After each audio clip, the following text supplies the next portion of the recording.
টানা কয়েকদিনের ভারী বৃষ্টিতে মানিকগঞ্জ পৌর এলাকায় তীব্র জলাবদ্ধতার সৃষ্টি হয়েছে। পাশাপাশি বিভিন্ন সড়কের অংশ ধসে ও ক্ষতিগ্রস্ত হওয়ায় যান চলাচল ব্যাহত হচ্ছে। এতে চরম দুর্ভোগে পড়েছেন নগরবাসী।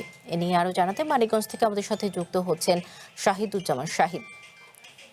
শাহিদ, মানিকগঞ্জে বন্যার পরিস্থিতি কেমন দেখছেন? কোন কোন জেলায় এখনো পানি জমে আছে এবং যারা ভুক্তভোগী রয়েছেন এবং ক্ষতিগ্রস্ত মানুষজন কি কি ধরনের সংকট এবং সমস্যায় আছেন, সাধারণ মানুষ কি বলছে জানাবেন।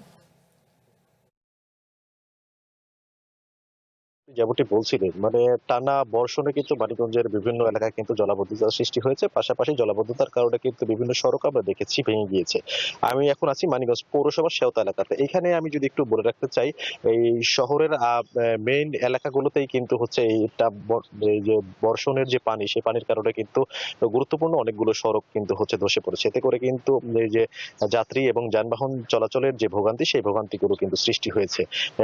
পাশাপাশি নগরবাসী কিন্তু এক ধরনের আক্ষেপ করেছেন এই সড়ক ধসের পর কিন্তু এখনো পর্যন্ত পৌরসভার যে কর্তৃপক্ষ তারা কিন্তু ওইরকম ভাবে আসেনি এবং কি হচ্ছে তারা কোনো হচ্ছে সুনির্দিষ্টভাবে জানায়ওনি এই সড়কগুলো কি নাগাদ এই সংস্কার করা হবে বা হচ্ছে যেই সমস্যাগুলো রয়েছে, জলাবদ্ধতাগুলো রয়েছে, এই জলাবদ্ধতা নিরসনে পৌরসভা কি ধরনের কাজ করবে।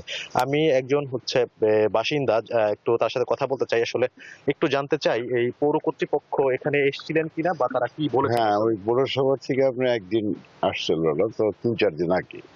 ৩-৪ দিন আগে আসার পরে এরা আর কোনো খোঁজ খবর নাই আমাদের এইখানে। পরে আমরা নিজেরাই রাস্তা রক্ষা করার জন্য বাঁশ কেটে এখান দিয়ে রাস্তা আটকে রাখছি, যেন লোকজন চলাফেরা করতে পারে এমনি। আর এটা যদি আর না আটকাইতাম তাহলে আরো রাস্তাটা আমাদের নষ্ট হয়ে যেত গা। তো আমার এই দেওয়ালটাও অনেকটা ফেটে গেছে গা, এমন অবস্থা। কিন্তু আশা ছিল যে পৌরসভার আমরা সমস্ত কিছু ট্যাক্স আমরা সবকিছু দেই, কিন্তু আমাদের এইখানে এসে খোঁজ খবরটা নেওয়া, একদিন এসে আবার চলে গেছে, তাও 3 দিন আগে আসছিল, কিন্তু তারপরে আর আমাদের এখানে আর কেউ আসে কোন ধরনের প্রতিশ্রুতি পেয়েছেন কিনা? না, কোনো ধরনের কোনো কিছুই হয় নাই, এখনো কোনো কিছু হয় নাই আর কি।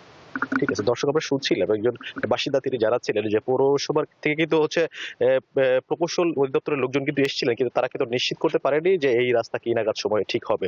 শুধু এই রাস্তা না, পৌরসভার এরকম হচ্ছে ডজনখানেক রাস্তা কিন্তু হচ্ছে ধসে পড়ে গেছে। পাশাপাশি জলাবদ্ধতা রয়েছে।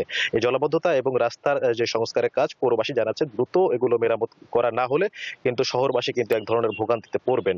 সওদা মানিকগঞ্জ পৌরসভার চিত্র ছিল এরকম। পৌরসভার বাহিরে যে উপজেলাগুলো রয়েছে সেগুলোতেও কিন্তু হচ্ছে অনেক ধরনের এই টানা বর্ষণের কারণে কিন্তু এই ভাঙনের শিকার হয়েছে। বিশেষ করে সড়কগুলো কিন্তু সংস্কারের প্রয়োজন হয়ে দাঁড়িয়েছে। সওদা, মানিকগঞ্জ থেকে এই ছিল আমার কাছে সর্বশেষ তথ্য। শাহিদ, আপনাকে ধন্যবাদ। মানিকগঞ্জ থেকে বন্যা পরিস্থিতির সর্বশেষ পরিস্থিতি শুনছিলাম।